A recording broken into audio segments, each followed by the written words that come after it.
Latest எபிசோடுகளை விளம்பரங்களே இல்லாமல் காணுங்கள்.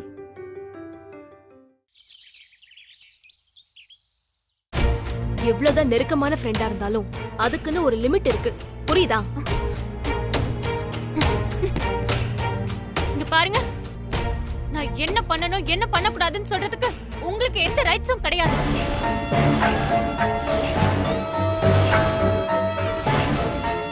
வீட்டுல உங்க வேலை என்னவோ அதை மட்டும் பாருங்க.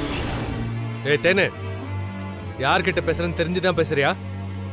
உன் வயசுக்கு என்ன பேசணுமோ அதை பேசு. இனிமே வாய் நீண்டுச்சு. இல்ல மாமா, எப்ப பார்த்தாலும் இவங்க என்ன அத பண்ணாத இத பண்ணாத அத பண்ணு இத பண்ணுன்னு ஒரே டார்ச்சர் பண்ணிட்டு இருக்காங்க. அத சொல்றதுக்கு இவங்க யாரு மாமா? இவங்க இந்த வீட்ல முதல்ல யாரு? ஆஃப்டர் ஆல் ஒரு வேலைக்காரங்க தானே.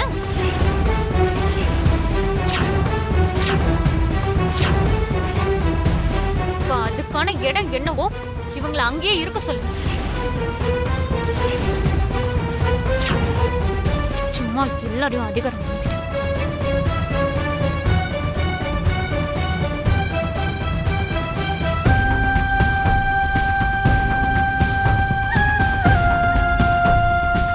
இதெல்லாம் நீங்க இடம் கொடுக்கறதுதான். இவங்களெல்லாம் எங்க வைக்கணுமோ அங்க வச்சிருக்கணும். சார்,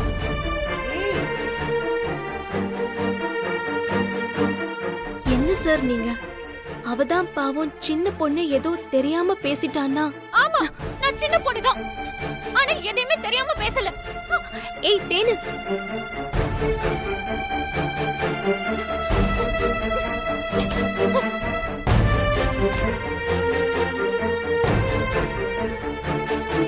என்ன சார் நீங்க? நான் தான் அவளை சமாதானம் பண்ணிட்டு இருக்கேன்ல, அதுக்குள்ள யார் உங்களுக்கு கை நீட்ட சொன்னா? என்ன கார்த்தி, பாவம் தேனு, அம்மா அப்பா இல்லாத பொண்ணு, அவளுக்கு என்ன தெரியும்? நாம தானே அவளை பாத்துக்கணும். நல்லா சொல்லுங்கம்மா, வயசுக்கு வந்த பொண்ணு கிட்ட கை நீட்டுறாரு. அதுக்காக அவ என்ன பேசினாலும் கேட்டுட்டே இருக்க சொல்றீங்களா? ஏய், கேட்டுக்கிட்டெல்லாம் இருக்க வேண்டாப்பா.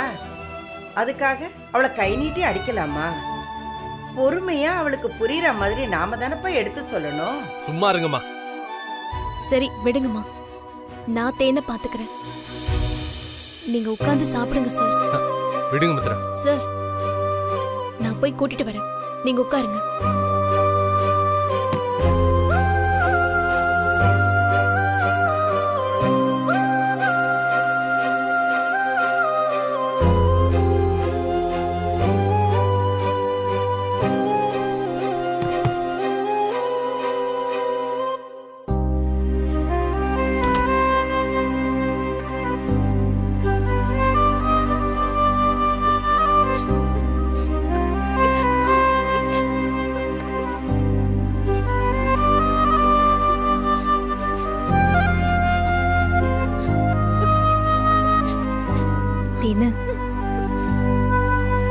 என் மேல கோவமா?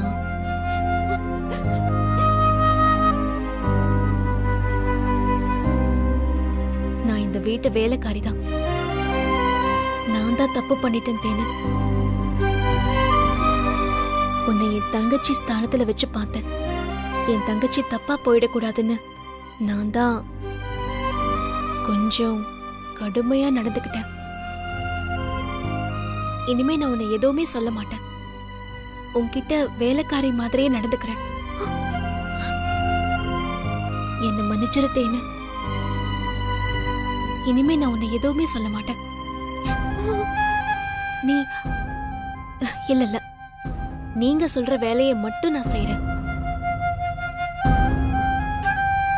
இந்த வீட்டு வேலைக்காரிய மன்னிச்சிருங்க தேனு, ப்ளீஸ்.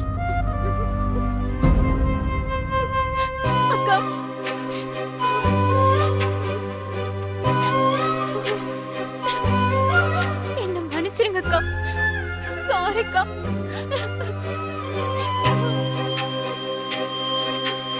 தப்பு ஏன் மேலதான். நான் தான் கோவத்துல என்னென்னமோ பேசிட்டேன். நீங்க எதுவுமே நினைச்சுக்காம எப்பவும் போல என் கூடயே இருங்கக்கா. ப்ளீஸ்க்கா, ப்ளீஸ். நினைக்கல தேனு. உன்னை போய் நான் தப்பா நினைப்பனா? நீ குழந்தை, வளர்ந்த குழந்தை. எப்படி பேசணும்னு கூட உனக்கு தெரியாது. நீ என் தங்கச்சி தேனு. உன்னை பாதுகாப்பா பாத்துக்கிற பொறுப்பு எனக்கு இருக்கு. என் தங்கச்சி தப்பு பண்ணிடக்கூடாதுன்னு ஒரு சின்ன பயம்தான். கவலைப்படாத.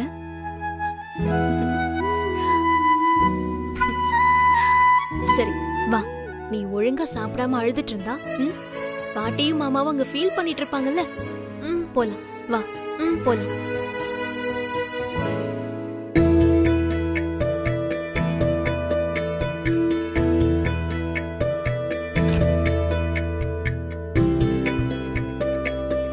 வா சாப்பிடலாம்.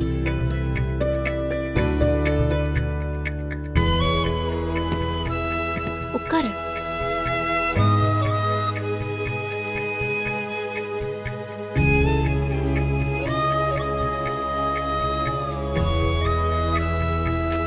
கூப்பிடு. பாட்டி,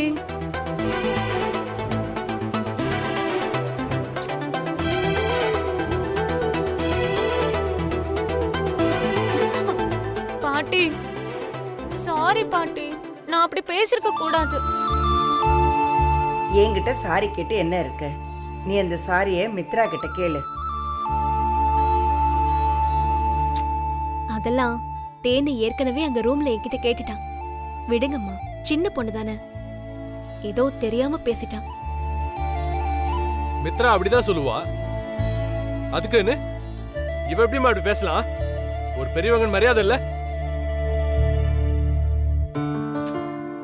உங்களுக்கு முதல்ல மரியாதைனா என்னன்னு தெரியுமா? ஒரு வயசுக்கு வந்த பொண்ண கை நீட்ட போறீங்க. நீங்க முதல்ல தேனுக்கிட்ட சாரி சொல்லுங்க.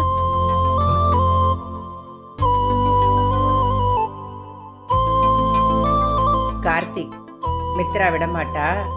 பேசாம சாரியை கேட்டு, அதான் உனக்கு நல்லது.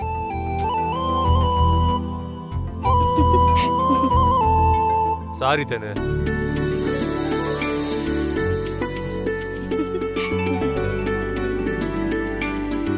அப்பாடா, இப்பதான் எனக்கு சந்தோஷமா இருக்கு.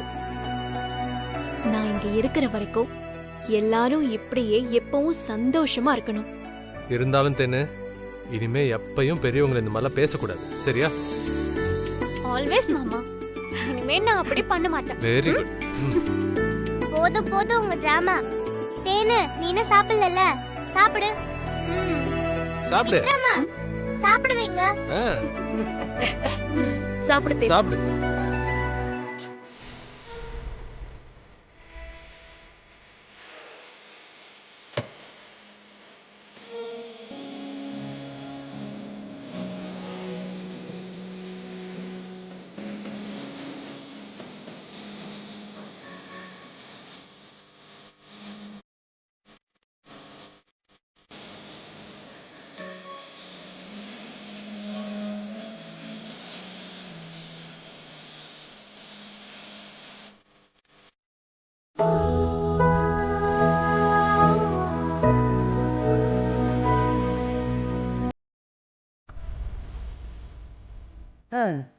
இப்படி ஒரு பொண்ணை விடுறதுக்கு யாருக்கடா மனசு வரும்? நான் முடிவு பண்ணிட்டேன்டா. மித்ரா தான் இந்த வீட்டு மருமக. இனியும் நேரங்காலம் தாழ்த்தாம மித்ரா கிட்ட என்ன ஏதுன்னு பேசுற போறேன்.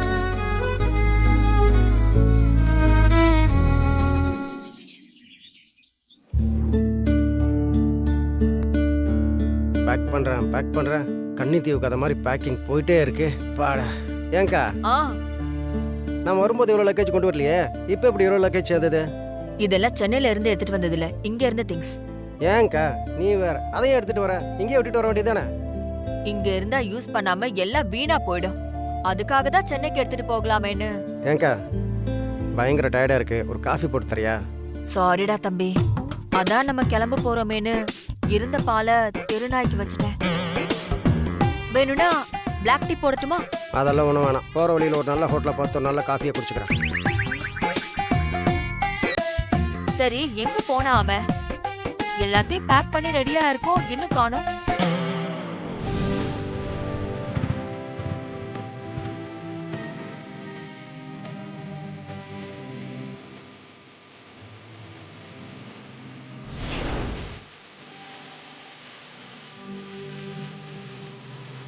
வினய் மா என்னம்மா இதெல்லாம் யோ என்ன அதெல்லாம் எதுக்கு இப்ப லக்கேஜ்லாம் பேக் பண்ணி வச்சிருக்கீங்க என்ன வினய் யோ, எதுவுமே கே- தெரியாத மாதிரி கேக்குற நீதானே சென்னைக்கு கிளம்ப போறோம் எல்லாத்தையுமே பேக் பண்ணி வைங்கன்னு சொல்லிட்டு போன நான் அப்படியா சொன்னேன் இல்லையே சொல்லியிருக்க மாட்டேனே ஏய் 1 மணி நேரமா பேக் பண்ணேன்டா இவ்வளோ லக்கேஜ் பேக் பண்றதுக்குள்ள முதுகுல முடிஞ்சு உயிர் போய் உயிர் வந்துருச்சு. யோ என்னையா விளையாடுறியா நீ 1 மணி நேரம் பேக் பண்ணங்கிறதுக்காக இவ்ளோ அருமையான கோயம்புத்தூர் விட்டுட்டு அங்க என்ன சென்னைக்கு வர சொல்றியா டேய் வேணாண்டா இதை பாருக்கா இவன் இப்படி சொல்லுவான் தெரிஞ்சதை இவன்கிட்ட நான் சத்தியம் கேட்டேன் போலாமான்னு இவனும் போலாமாமான்னா இப்போ சத்தியத்தை மீறான் அந்த சத்தியத்தை மீறது இவனுக்கு நல்லது இல்லை நம்ம குடும்பத்துக்கு நல்லது இல்லை அந்த சாமிக்கு நல்லது இல்லை அவ்வளோதான் சொல்லிட்டேன். ஆ. யோ அந்த சத்தியம் எல்லாம் பொய் சத்தியம் இங்க பாரு அது நீ கும்பிடுற சாமிக்கு நல்லா தெரியும்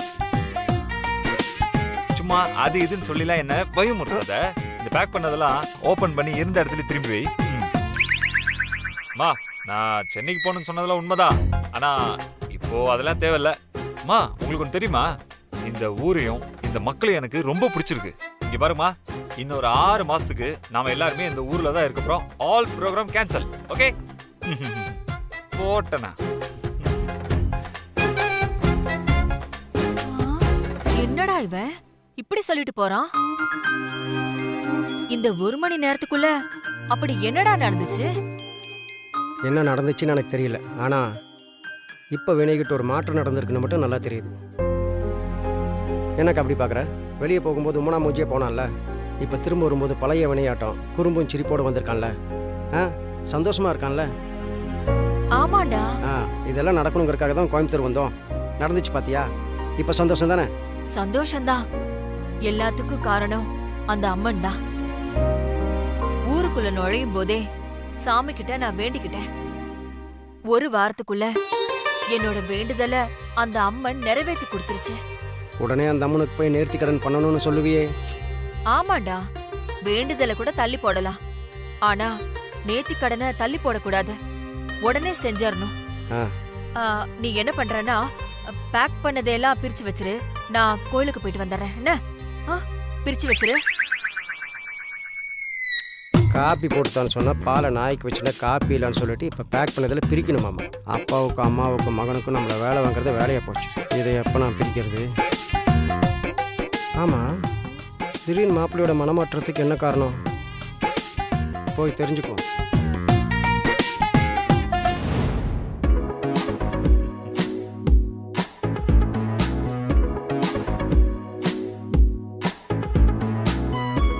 டேய் மாப்பிள்ள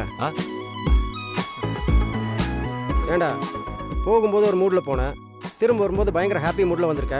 அப்படி மூடு ஹாப்பியாக மாற அளவுக்கு என்ன மாப்பிள்ள நடந்தது? யோ மாம்சு அது ஒரு பெரிய கதையா பெரிய கதைன்னா நின்றுட்டு கேட்ட கால் வலிக்கு மாப்பிள்ள உட்காந்து கேட்கமா நீ உட்கார் உட்காரு சொல்லு.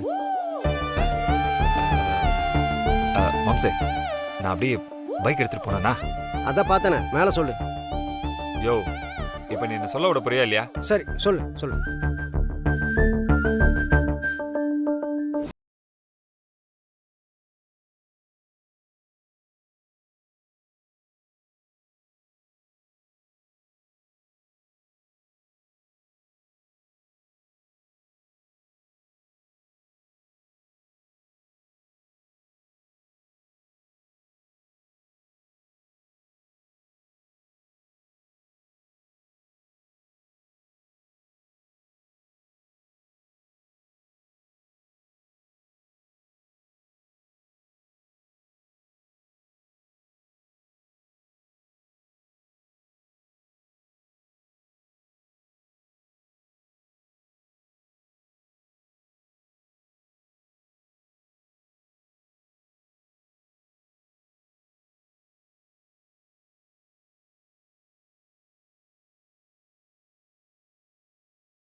வா.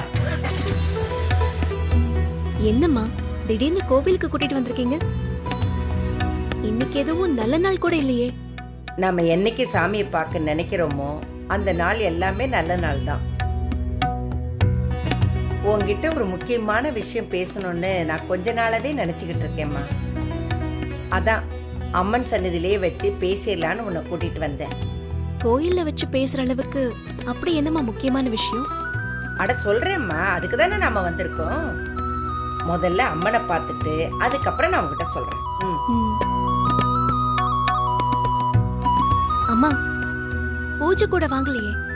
அச்சச்சோ, மறந்தே போயிட்டேன் பாருமா. நீ போய் வாங்கிட்டு வந்துடுறியா? சரிம்மா, நீங்க போயிட்டே இருங்க, நான் போய் வாங்கிட்டு வந்துடுறேன். சரி.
அம்மா தாயே, உன்னை நம்பிதான் நான் உன் சன்னதிக்கு வந்திருக்கேன்.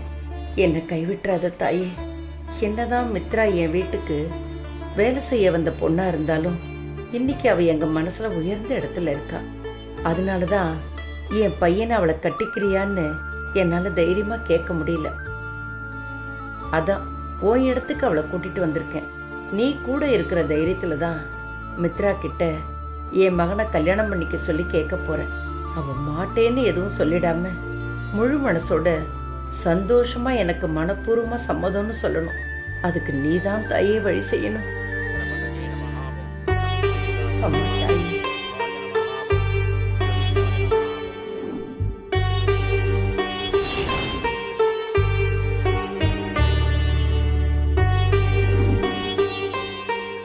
என்னம்மா இன்னைக்கு உங்களுக்கு நீளமான பெட்டிஷன் போல தெரியுது. அம்பாள்கிட்ட ஷார்ட் அண்ட் ஸ்வீட்டா சொன்னா போருமே, நன்னா அண்டர்ஸ்டாண்ட் பண்ணிப்பா. இப்படி அம்பாள்கிட்ட டைம் வேஸ்ட் பண்ணிட்டேலே.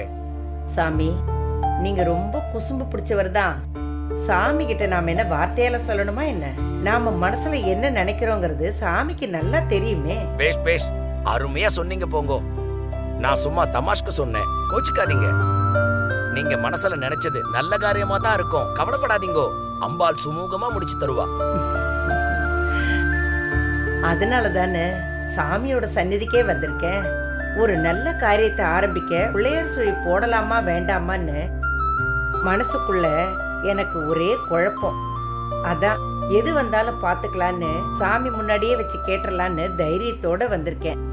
சாமி என்ன நினைக்குதுன்னு தெரியல, மனசு பூரா ஒரே படபடப்பா இருக்கு. இதுக்கே நீங்க டென்ஷன் ஆகுறேன்.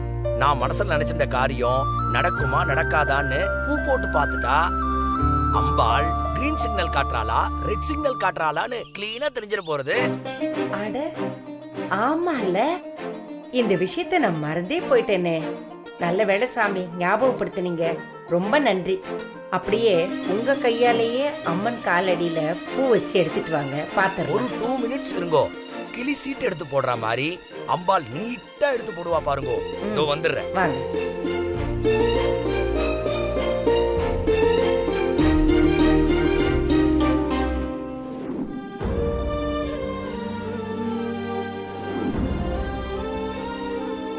என் பையன் செத்து போன அவன் பொண்டாட்டிய நினைச்சு பித்து பிடிச்ச மாதிரி அலைஞ்சிட்டு இருக்கான்.